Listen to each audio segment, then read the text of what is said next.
কি আছে তোমার কাছে আল্লাহ জানতে চায়। এই উম্মতের মুহাম্মাদিয়া সাল্লাল্লাহু আলাইহি সাল্লাম, কি আছে তোমাদের, কি আছে তোমাদের কাছে গর্ব করার মতো? হাইয়া আলাস সালাহ, ঘাড় ফিরিয়ে চলে যাচ্ছ, এই গর্বের দিন টিকে থাকবে তো? You will be very proud for this that I am a very young and steady. এটা ঠিক থাকবে তো? তোমার এই জওয়ানিকে তুমি ধরে রাখতে পারবে তো? তোমার এই জওয়ানি ঢলবে না তো? ভালো করে ইয়াদ করো, আমি তোমার বড় মেহেরবান আল্লাহ তোমাকে বলছি, একটু ঝুঁকতে শেখো। কি আছে তোমার কাছে গর্ব করার মতো? একটা জিনিস আমাকে দেখিয়ে দাও। আল্লাহ দেখিয়ে দিয়েছে তোমার কাছে তিনটে আছে, তিনটি।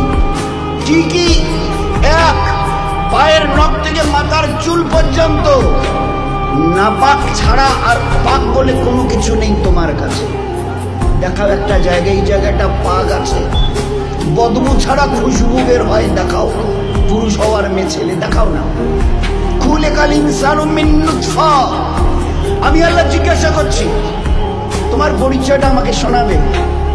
পরিচয়টা কি আছে আমাদের কাছে ওই পরিচয় ছাড়া? Few bad days we everybody were of a drop of a dirty fluid, nothing else. আমরা সবাই, আল্লাহ আমাদের পরিচয় জানতে চাইছেন। খুলিকাল ইনসানু মিন নুতফা, আমরা বড় ওই নাপাক মনির কাতরা থেকে আমরা জন্ম নিয়েছি। আমাদের পরিচয় few bad days we are A drop of a dirty fluid, আমরা এক বিন্দু নাপাক মনির কাতরা।